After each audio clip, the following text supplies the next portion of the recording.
What is up, YouTube? In this video, I'm going to be sharing the one thing that you need to be doing in your discovery process with new clients that will improve your placement rate by at least 30% or more.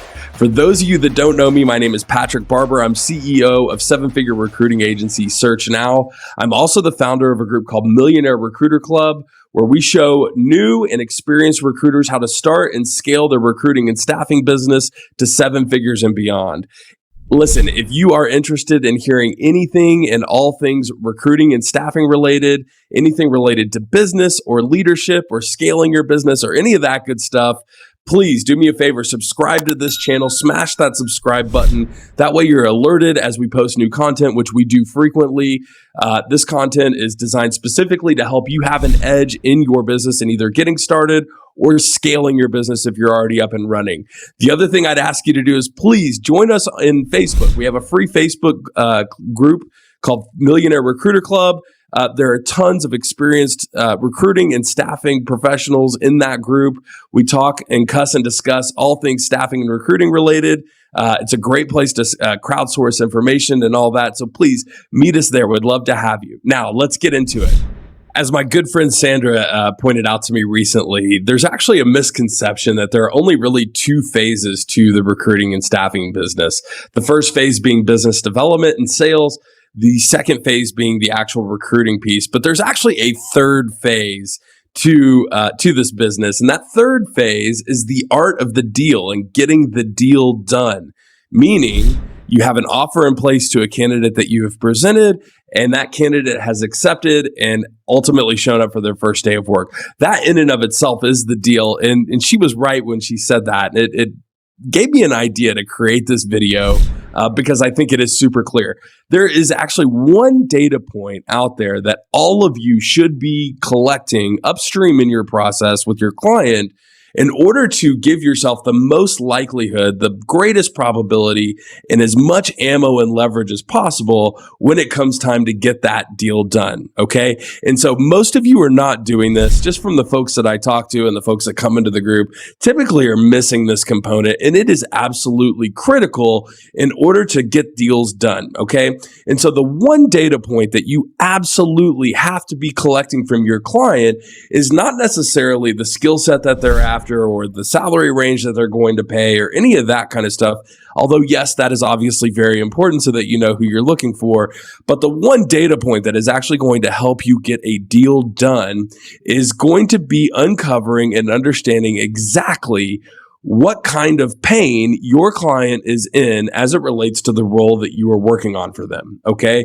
And we talk about this all the time. When we say the word pain as it is related to clients in the recruiting and staffing business, pain equals money, okay? So the pain that they are in has to be directly or indirectly tied to money. And so you need to understand the details and specificity around what that pain really is for them. Now, why is this important? For one, it actually is going to help us proactively assess how serious they are about working with us on this role. If the pain is not great enough and they're not able to articulate that to us at the very beginning of this process, then the likelihood of them wasting our time and us spinning our wheels, them ghosting us or taking forever to get us feedback on clients or candidates that we present, all of that kind of stuff that really frustrates recruiters, knowing and asking that question up front and really understanding what the pain is that they are in is a great indicator out of the gate as to how engaged they're going to be with us in this search and how much value they're going to see in the activity that we are doing on their behalf, right? The greater the pain, the more engaged and the more of a priority it is for them. The less the pain, or if there is no pain at all, then this is just kind of a feeble exercise that they're going through and ultimately going to waste your time. So that's one great byproduct of understanding the client's pain.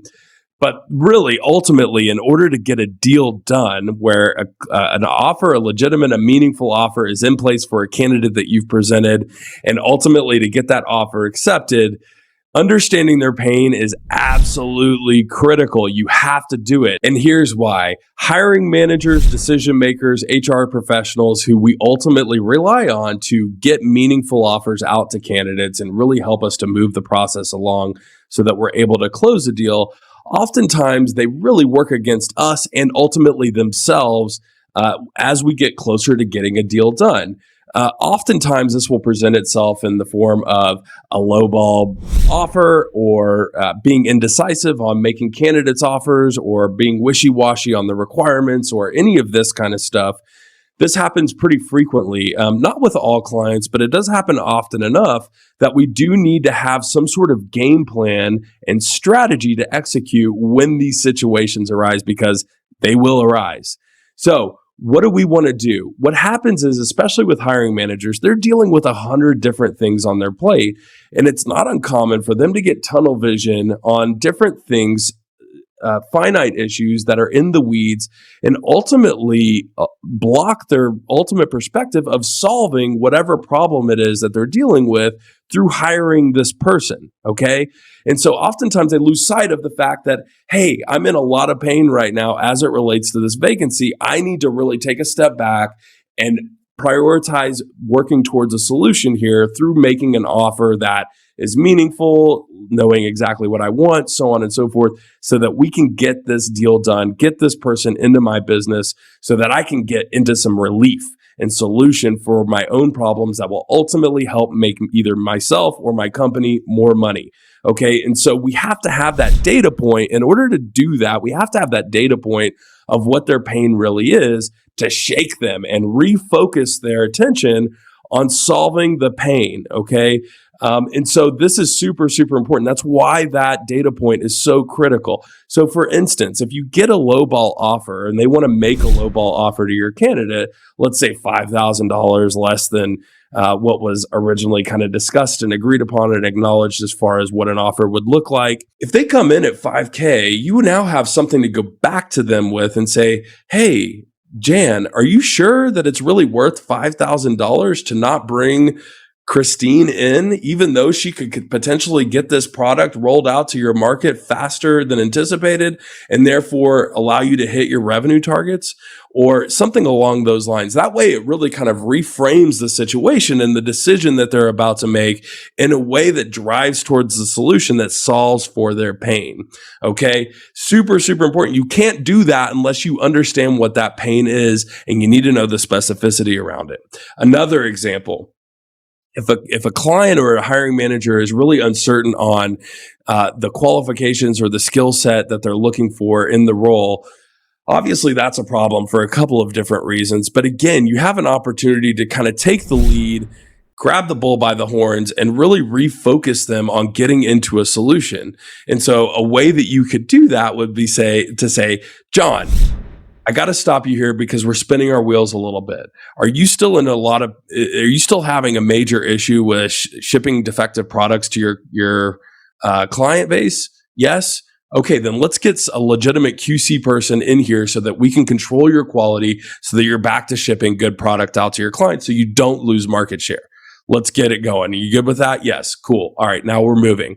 So examples like that, those are very generalized examples, obviously, but hopefully you get the point. Super, super important. If you don't have that data point, you go into those situations and you just feel frustrated, right? They do nothing.